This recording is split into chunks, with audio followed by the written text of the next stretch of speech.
Hello guys, most welcome. हम कर रहे हैं कंपनी लॉ और कंपनी लॉ में आज हम न्यू चैप्टर स्टार्ट कर रहे हैं और बहुत ही अच्छा चैप्टर है। ये है प्रॉस्पेक्टस। अभी तक हमने जो चैप्टर किए हैं 5 चैप्टर कर लिए हैं। ये चैप्टर नंबर आप 6 समझ सकते हैं।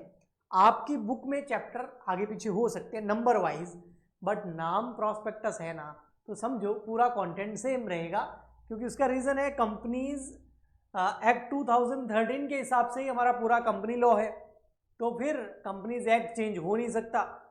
हाँ, गवर्नमेंट कर सकती है, सेंट्रल गवर्नमेंट, वो अभी कर नहीं रही है, तो हमको यही पढ़ना पड़ेगा। ओके, तो कंटेंट सारा का सारा सेम रहता है, चैप्टर नंबर में मत जाना, ऊपर नीचे हो सकता है। प्रॉस्पेक्टस समझने से पहले हमने प्रमोटर्स को समझा था।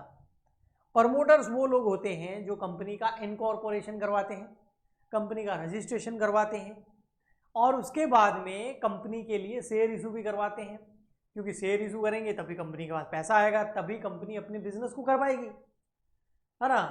तो ये प्रमोटर का काम होता है। तो प्रमोटर का ये काम है ना, जो कि शेयर इशू करवाना। वो ऐसे कैसे इशू करवाना भैया? अभी किसी कंपनी का हो सकता है कहीं इनकॉर्पोरेशन हुआ हो, आपको और मुझे और पब्लिक को कैसे पता चलेगा कि कोई कंपनी है, उसका इनकॉर्पोरेशन हुआ है और वो कंपनी अब शेयर इशू करना चाहती है और इस डेट को जाके मैं अप्लाई कर सकता हूं? तो ये मुझे कैसे पता चलेगा? ये मुझे पता चलेगा, आपको पता चलेगा, हर इन्वेस्टर को पता चलेगा, पब्लिक को पता चलेगा। अगर पब्लिक कंपनी है तो, कि कोई कंपनी आईपीओ लेके आ रही है, वो प्रॉस्पेक्टस के थ्रू पता चलता है। सो प्रॉस्पेक्टस क्या है? Prospectus is a invitation to public. Prospectus जो है ना, वो पब्लिक को, इन्वेस्टर्स को एक इन्विटेशन है कि आओ और हमारी कंपनी के शेयर खरीदो। और उस प्रॉस्पेक्टस के अंदर सारी डिटेल दे रखी होती है कंपनी के बारे में, कि कंपनी के रजिस्ट्रेशन सर्टिफिकेट नंबर क्या है, कंपनी का कब इनकॉर्पोरेशन हुआ है, कंपनी का बिजनेस प्लान क्या है, कंपनी के फर्स्ट डायरेक्टर्स कौन है अगर फर्स्ट टाइम कंपनी आईपीओ लेके आ रही है तो, कंपनी के फाइनेंशियल स्टेटमेंट, अगर पहले से अगर कंपनी कोई प्राइवेट कंपनी थी या कोई पार्टनरशिप फर्म थी या कोई भी अगर कंपनी बिजनेस कर रही थी पहले से और अब पब्लिक कंपनी बनी हो या कन्वर्ट हुई हो उसके अंदर, वो सारा डिटेल जो है ना, यानी कि कंपनी का पूरा बिजनेस प्लान, कंपनी के मैनेजमेंट के बारे में, कंपनी कितना फंड रेज करना चाहती है, कितने शेयर इशू करेगी, कब इशू करेगी और पर शेयर का प्राइस क्या होगा, किस तरीके से अप्लाई होगा, कौन ब्रोकर जो है ये काम कर रहा है, कौन अंडरराइटर इस काम को कर रहा है, ये सारा का सारा डिटेल इस कंपनी के प्रॉस्पेक्टस में लिखा हुआ होता है। और जब ये कंपनी प्रॉस्पेक्टस इशू करती है तो ये प्रॉस्पेक्टस कंपनी की वेबसाइट पर या न्यूज़पेपर पर या किसी जो ब्रोकर होते हैं ना शेयर मार्केट के, वहां आपको मिल जाएगा। एनएसई बीएसई की वेबसाइट पे भी मिल जाएगा आपको, कंपनी की खुद की वेबसाइट पे मिल जाएगा, किसी ब्रोकर के पास मिल जाएगा आपको। ठीक है, पुराने टाइम में न्यूज़पेपर में भी आता था। तो वो प्रॉस्पेक्टस आप डाउनलोड कर सकते हैं आज के टाइम में तो, और उसके बाद उसको पढ़ सकते हैं। बहुत सारी ऐप है ना, जैसे आजकल बहुत सारी एप्लीकेशन है, आपको पता है, ग्रो हो गया, जेरोदा हो गया, एंजल वन हो गया, है ना। जब हम इनमें डीमेट अकाउंट अपना ओपन करवाते हैं ना, तो वहाँ पर एक आईपीओ का ऑप्शन आता है और वहाँ पूरी डिटेल पता चल जाती है कि आने वाले टाइम में कौन कौन सी कंपनी, आईपीओ मतलब इनिशियल पब्लिक ऑफरिंग, जब कंपनी शेयर इशू करती है पब्लिक के अंदर, तो वो उसका प्रॉस्पेक्टस आपको वहाँ मिल जाता है। वो डाउनलोड करो, उसको पढ़ो और उसके बाद में देखो ये कंपनी का बिजनेस आपको सही लग रहा है, सही लग रहा है तो अप्लाई कर दो, नहीं लग रहा है तो मत करो।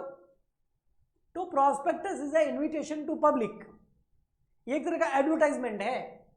ओके जी, ठीक। अब ये इसके बेसिस पे ही लोग डिसीजन लेंगे। ये बहुत इंपॉर्टेंट चीज है जो मैं बताने वाला हूं, और अभी तक जो मैंने बोला है ना, वो कुछ भी अपने मन से नहीं बोला हुआ, सब लिखा हुआ है, मैं आपको सिंपल लैंग्वेज में समझा रहा हूं। तो ये बहुत इंपॉर्टेंट डॉक्यूमेंट है प्रॉस्पेक्टस, क्योंकि इस डॉक्यूमेंट के बेसिस पर, इसको पढ़ करके ही इन्वेस्टर डिसीजन लेता है कि इस कंपनी में मैं पैसा लगाऊं या ना लगाऊं, यानी कि इस कंपनी के शेयर खरीदूं या ना खरीदूं। तो ये बहुत बड़ा डिसीजन है ना इंडिविजुअली अगर देखा जाए तो। जैसे मुझे अगर किसी कंपनी में 1 लाख रुपए लगाने हैं, आईपीओ में लगाने हैं फॉर एग्जांपल के लिए, तो मैं उसके प्रॉस्पेक्टस को पढ़ के ये डिसीजन ले रहा हूं ना। अब अगर उस प्रॉस्पेक्टस में कुछ मिसलीडिंग इंफॉर्मेशन है तो मेरा डिसीजन खराब हो जाएगा। तो इसमें सारी वेरीफाइड इंफॉर्मेशन होती है। अगर किसी ने भी इसके अंदर कोई फ्रॉड किया है, इस प्रॉस्पेक्टस में कुछ भी ऐसा किया है जिसकी वजह से इन्वेस्टर का डिसीजन रॉन्ग हो जाएगा, तो उसके ऊपर फिर लीगल एक्शन लिया जाता है। कंपनीज एक्ट के अंदर क्रिमिनल लाइबिलिटीज भी और सिविल लाइबिलिटीज भी इसके अंदर है। ओके, तो वो हम आगे पढ़ेंगे, पेनल्टीज भी। आइए हम आगे बढ़ते हैं। प्रोस्पेक्टस क्या होता है वो तो आपको डिटेल में समझ में आ गया होगा। अब यहाँ पर डेफिनेशन आप दे सकते हैं प्रोस्पेक्टस की एकदम सिंपल वर्ड के अंदर। क्या है? Prospectus can be define as a invitation to the public. कुछ भी मैंने मन से नहीं बोला, जो लिखा हुआ है ना वो सिंपल लैंग्वेज में बताया। Invitation to the public to subscribe a company securities. Securities के अंदर आपके शेयर्स आ गए, डिवेंचर्स आ गए, सिक्योरिटीज के अंदर आपके बॉन्ड आ गए, है ना, स्टॉक्स आ गए, ये सब सिक्योरिटीज के अंदर आता है। तो ये सब इशू करने से पहले इन्विटेशन दिया जाता है पब्लिक को, और फुल इंफॉर्मेशन के साथ में क्या हो, हमारी कंपनी के शेयर परचेज करो, क्यों करो, ये रही हमारी कंपनी की डिटेल। ओके जी, पब्लिक कंपनी इशू कर सकती है प्रोस्पेक्टस। प्राइवेट कंपनी तो जो है वो तो अपने रिलेटिव्स को ही शेयर इशू करती है, तो उसमें इतना प्रोस्पेक्टस का मुद्दा होता नहीं है। क्या ऑब्जेक्टिव्स या क्या ऑब्जेक्ट्स हैं प्रोस्पेक्टस के, क्यों इशू करें? भाई इनवाइट करना है तो प्रोस्पेक्टस इशू करना पड़ेगा। एडवर्टाइजमेंट का एक तरीका हो गया एक तरीके से। ऑथेंटिकेट रिकॉर्ड से, ये मैं आपको पहले बता चुका हूं, इसमें हर बात एकदम वेरीफाइड होती है, लिखी होती है, वो सच होता है। अगर मिसलीड किया तो फिर सिविल और क्रिमिनल पेनल्टी लाइबिलिटीज लगाई जाती है डायरेक्टर्स के ऊपर, मैनेजमेंट के ऊपर।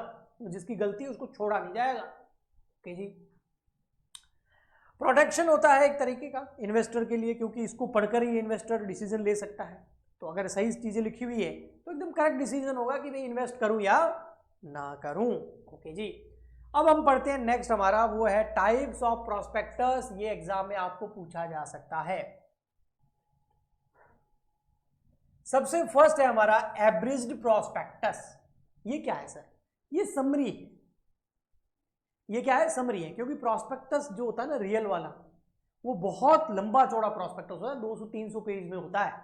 उतना एकदम हर कोई पढ़ना चाहता नहीं है, पहले वो समरी चाहता है। तो एवरेज प्रोस्पेक्टस जो है वो basically summary of the prospectus है, जिसमें जो मेन की चीजें हैं, की वर्ड्स हैं, की पॉइंट्स हैं, वो लिखे हुए होते हैं। जब वो इन्वेस्टर पढ़ता है ना शॉर्ट में उसको समरी, और उसको लगता है कि समरी अच्छी है, फिर वो डिटेल में जाता है। ओके जी, ठीक। नेक्स्ट आता है हमारा, इतना ही सर, हाँ आगे आप पढ़ लेना, बस यही है, ताकि क्विकली डिसीजन ले सके फटाफट पढ़ करके, है ना, कई बार टाइम नहीं होता है। तो उसके बाद सेकंड हमारा आता है सेल्फ प्रोस्पेक्टस। अब ये क्या है सर सेल्फ प्रोस्पेक्टस? समझते हैं इसको। Every time a company come out with the issue of shares, bonds, debentures और अदर सिक्योरिटीज। देखो कई बार क्या होता है, कुछ कंपनीज ऐसी होती है, जैसे फाइनेंस कंपनी हो गई या फिर इंफ्रास्ट्रक्चर कंपनीज हो गई, वो time to time share issue करती रहती है, डिवेंचर्स इशू करती रहती है, बॉन्ड इशू करती रहती है, क्योंकि उसको धीरे धीरे थोड़ा थोड़ा पैसा हमेशा चाहिए होता है। तो वो हर बार फिर नया प्रोस्पेक्टस बनाना, हर बार नया प्रोस्पेक्टस बनाना, वो उसके लिए थोड़ा सा मुश्किल भरा हो जाता है। तो सेबी ने बोला है कि ऐसी कंपनीज जो एक टाइम पीरियड के अंदर बहुत बार शेयर इशू करेगी, भाई 2 साल के अंदर या 1 साल के अंदर वो 5 बार शेयर इशू करेगी, तो उसको फिर 5 बार प्रोस्पेक्टस इशू करने की जरूरत नहीं है। वो ये वाला प्रोस्पेक्टस इशू कर दे, सेल्फ प्रोस्पेक्टस, और इसकी वैलिडिटी फॉर एग्जांपल के लिए 1 ईयर है। तो 1 ईयर के लिए एक प्रोस्पेक्टस आपने इशू कर दिया जिसका नाम है सेल्फ प्रोस्पेक्टस। अब 1 ईयर तक आप जितने भी सिक्योरिटीज इशू करोगे उसके लिए आपको नया प्रोस्पेक्टस इशू करने की जरूरत नहीं पड़ेगी। अब देखो यहां पर, every time a company come out with an issue of shares, bond, debenture और other securities, it needed file a fresh prospectus. हाँ भाई, हर बार आप शेयर इशू करोगे तो फ्रेश प्रोस्पेक्टस इशू करना पड़ेगा, विच consume a lot of time. वो बहुत ज्यादा टाइम खराब करता है। क्यों? ऐसी कंपनी जो 10 साल में 15 साल में एक बार शेयर इशू कर रही है, उनके लिए तो नया ही शेयर प्रोस्पेक्टस इशू करने में कोई प्रॉब्लम नहीं होगी। लेकिन ऐसी कंपनी जो 1 साल में 5 बार शेयर इशू करेगी, उनके लिए तो हेडेक हो गया ना। तो उनके लिए क्या है कि आप सेल्फ प्रोस्पेक्टस इशू कर दो।